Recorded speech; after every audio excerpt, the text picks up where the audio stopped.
I have a major problem in Cape Lomond. Since the creation of the city's major airport, population has been in free fall and the city has lost almost 15% of its population. Not only am I losing population, but the city is also losing money too, and fast. If things carry on the way they've been going, we might not have much of a city left to build on. Things need to turn around, and quickly. So the plan today is a simple one. I'm going to create a bustling industrial area complete with a major anchor development that should boost growth, provide employment, and encourage residential demand. But I have a couple of caveats. It all must fit within Area 1 on the airport island, and also it's going to look good. But is this going to be enough to save the city's fortunes? Let's find out. It's summer 2023. I'm sat in front of a computer screen, my wife is watching TV behind me, and the dog is sleeping soundly at my feet. For me, that's my happy place, but my frustration is building.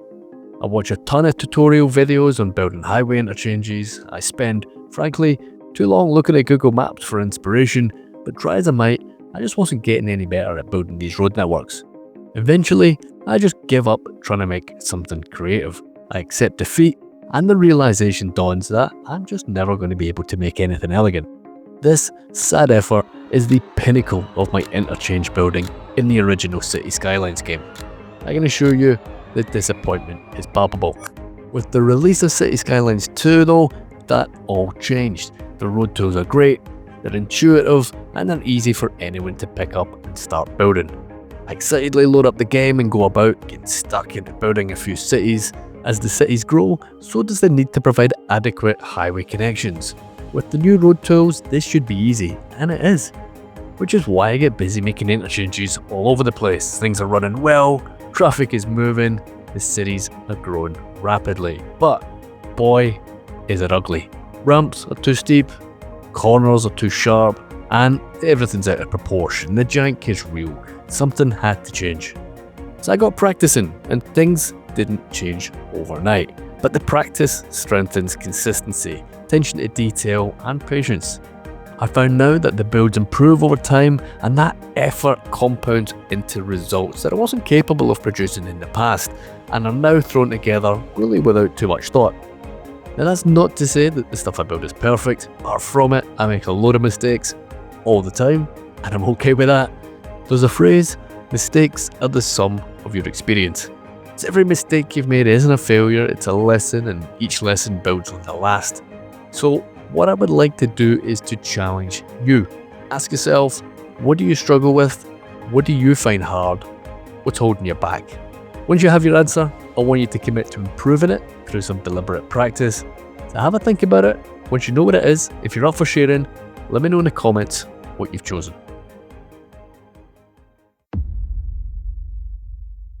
I mentioned at the beginning of the video that we have a problem, and in fact we have a few. Demand is weak across the board, and it has been for some time, but the most immediate issue is population decline. We've dropped from 162,000 down to 142,000 in the space of 2 episodes. Compounding that issue is the general decline in the city's finances, so something has to be done.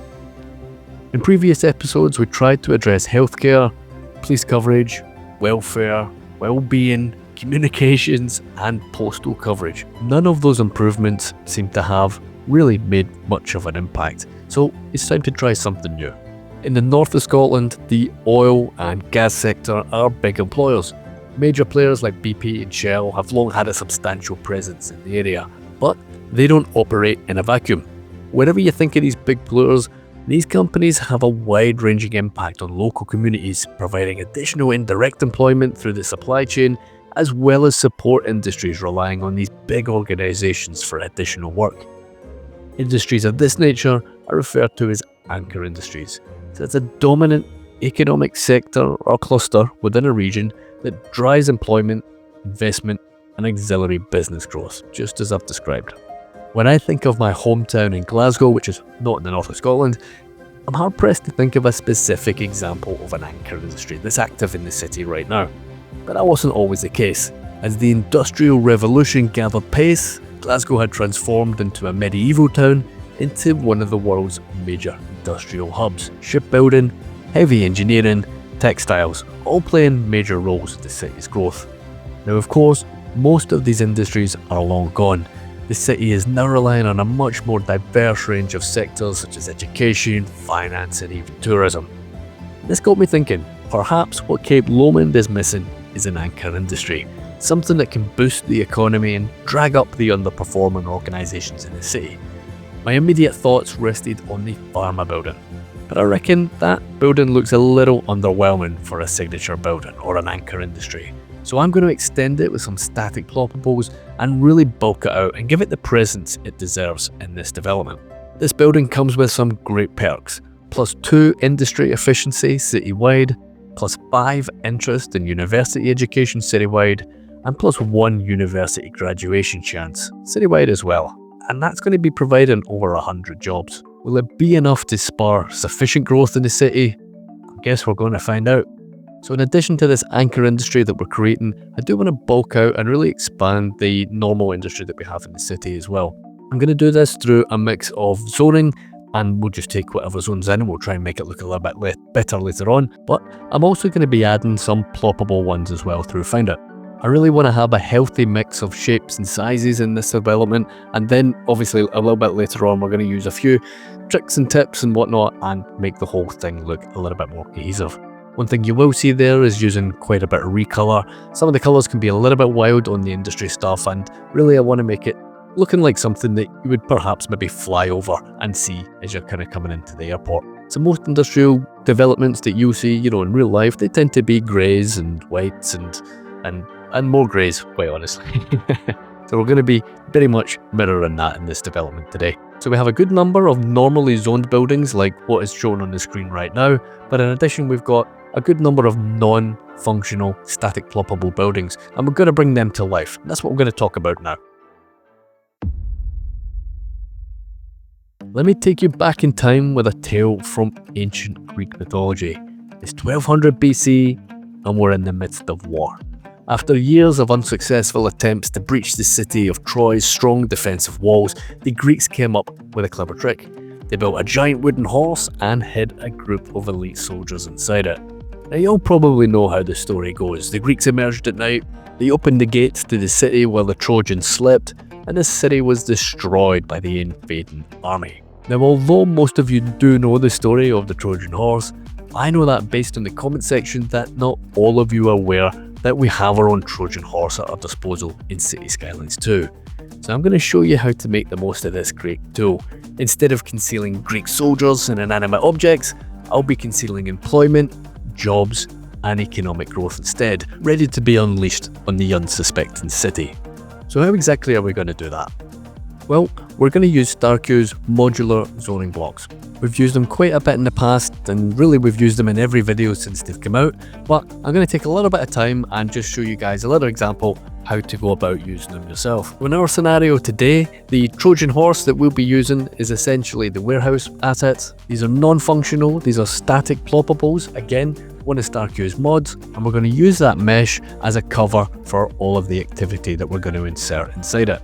Before we get onto the action itself, what I'm going to do is I'm going to create a little bit of a road network that we're going to be placing our blocks on.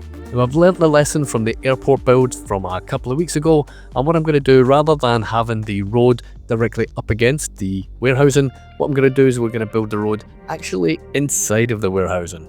This will give us plenty of roads to attach the blocks to. Of course, they will not be visible, and you're going to find that the traffic is going to have to use these little connecting roads to get onto the main heading road. And what that means is that we're going to have the appearance of traffic actually driving into the buildings, and we don't have traffic running through the props that we're going to be having in here a little bit later on. So this view kind of shows the premise in action. Lots of access roads that are going to be leading into the building, and then we've got the zonable blocks, which is going to house all of the jobs and the economic activity. Now you don't have to spend as much time putting out the framework and the road networks, but you get a better result if you do. Now I noticed a problem, and you're going to see me here deleting all of the blocks that we put in. The reason for that is that there is something up with the mod on my PC. I was placing down what I was assuming to be industrial blocks, and it doesn't quite show as such on the mod itself, but that's exactly what should be going down. It is depicted with a yellow box. It should be industry, but for some reason it's putting down mixed commercial for me. So I reached out to StarQ, he was kind enough to spend a bit more time with me. Again, thank you mate, and he asked me to have a little look through dev mode to see if the industry was shown there, and they are. You can see that on the top right hand corner. So rather than using the mod to place that down, I've had to use dev mode. I have checked with a couple of other people, they do not have that same issue. You probably won't either. I don't really know what's causing it, but in case you're wondering why I am using the dev mode to put them down, that's the reason. So we have fulfilled quite a bit of industrial demand there already, and it continues to grow, which is nice to see.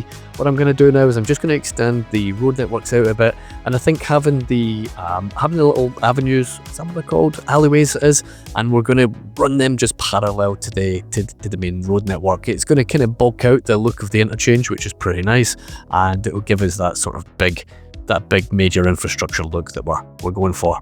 So I think if we take a little step back, we can kind of get an idea how things are looking, and I think I'm pretty happy with that so far.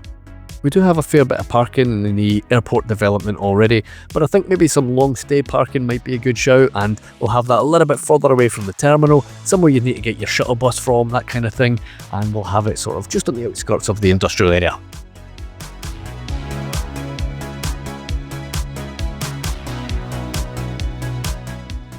One thing I'm a little bit concerned about is just how far away the development is away from most of our residential buildings. So what I'm going to do is I'm going to create a tunnel. I'm going to just put it in a temporary location for the time being without too much care or thought, and we can revisit this maybe in a couple episodes, and we'll get something looking a little bit more elegant and a little bit more realistic, hopefully. Now, to keep things interesting while I'm doing the build, I'm going to just jump into the main city centre, and I'm going to add a few signature buildings. I want to try and get a few boosts and a few benefits, from these little buildings. They don't cost us anything to put in, and I think anything that we can throw at the city to try and help, demand and growth, then I'm going to do it. I'm also going to swing over and put in a little bit of a grid system for where I know that I am going to be extending on residential. We've taken the opportunity over a few different episodes just to try and extend the grid, and I think having a bit of urban sprawl in cities is probably a good idea. Quite a lot of the hard lifting in terms of the surface work is going to be done by Static Noises decal pack, and we're going to be using a big concrete one pretty repetitively, but we're going to be breaking that up, and I'll show you how I'm going to do that a little bit later on in the video. But first, I want to touch on something that we've talked about in previous episodes.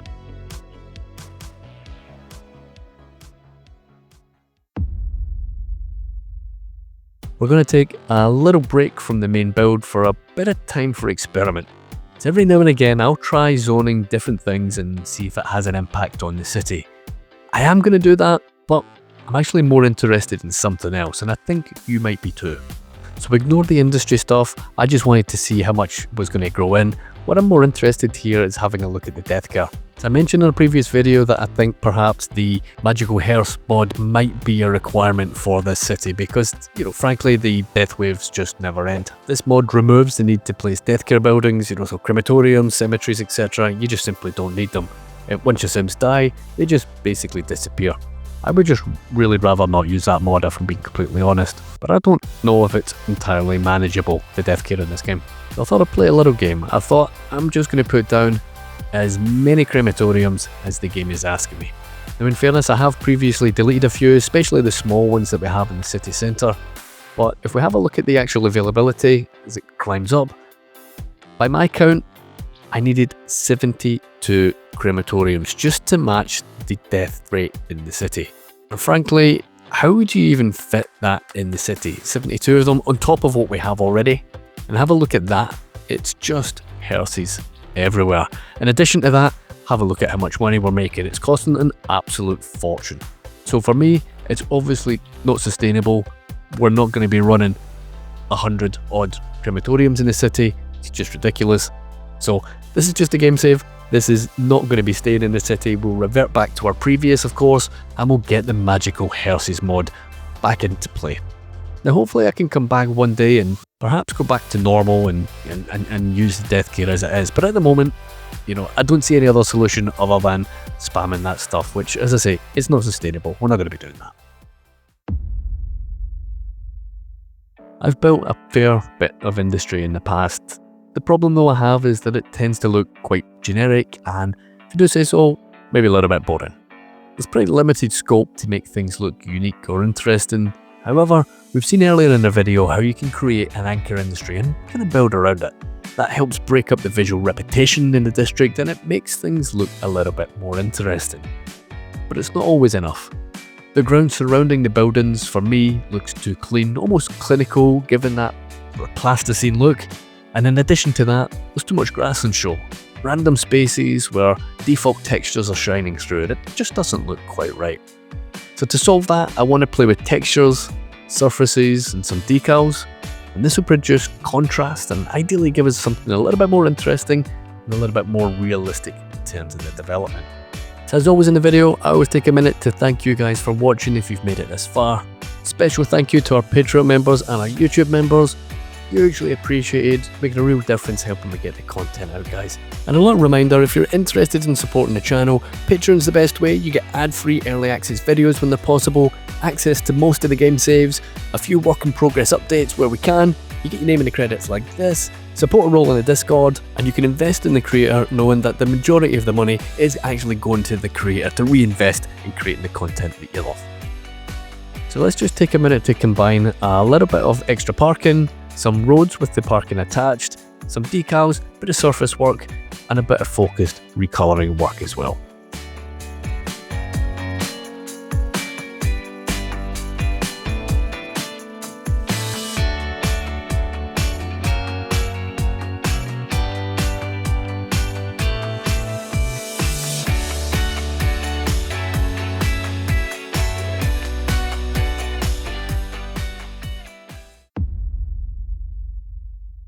So after all that zoning with extra industry and all the rest of it, we've managed to get some demand happy days. Now it's only low residential, but I'll take it. I'll absolutely 100% take that. So obviously we put in the grid earlier and we're just going to basically fill it, right? So we'll use the advanced road tools, make sure that we have all of the buildings facing the way that we want. And then it's just a case of normal zoning, nice and straightforward. Now one interesting thing to note is that although we have low density residential coming back, now and again the high density would make an appearance, and we obviously have people moving in and the demand is there for that to some degree. One thing I haven't seen for a long time is medium density demand though. But if I'm being completely honest, I'm just happy to get any demand of any description back. And it's nice seeing that we've got at least some people moving back into the city. It's a little bit slow, but it might be heading in the right direction. For the small amount of office demand that we have, I'll absolutely fulfill that just as soon as it comes up. And I think having some local opportunities without having to travel too far is probably welcome, especially for this new community. So what we'll do is we'll get things looking a little bit better, and for these grids all you need to do is just add a few trees. Usual ones for me, we'll use some of the oaks, and then we'll use some of the apple trees. Just get a little bit of difference in the colouring. We'll add an extra bit of development just along the railway, and I think our job will be done in this particular part of the build. The recent airport episode took a lot of work and a fair bit of research, but the airport wasn't the only thing I was looking for. As well as the expected features like runways and terminals, I wanted to get a feel for what else surrounded these big developments. So having a scout about on Google Maps was probably the best thing I'd done, as I found this beauty, the Skyline Diner. Perfect. I knew immediately I wanted this in the build. So I grabbed the Streamline Diner, that's the signature commercial building, we popped that in, get it renamed, and then we've got our very own Skyline Diner. Perfect.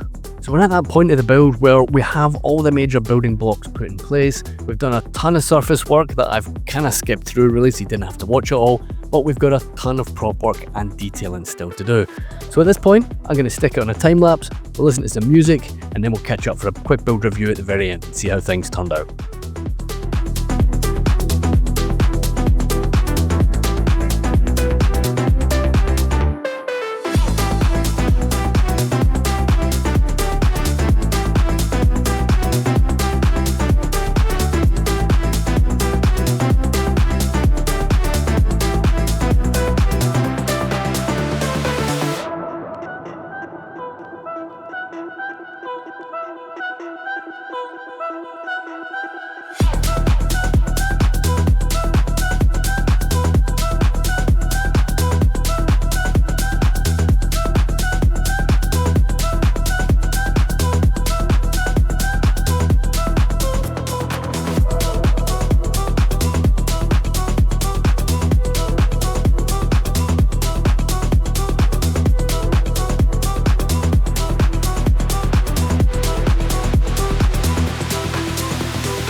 So with this view, we can really see the impact of props on an industry area, and specifically creating more space between the buildings, and then using the parking, and then using vehicle props.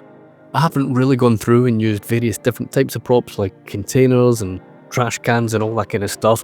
Really, we've just focused on the vehicles, and I think that makes things a little bit quicker to bring together. This is probably one of my favourite highway first-person views. Uninterrupted highway right the way through this dense industrial area, and I think it's pretty cool.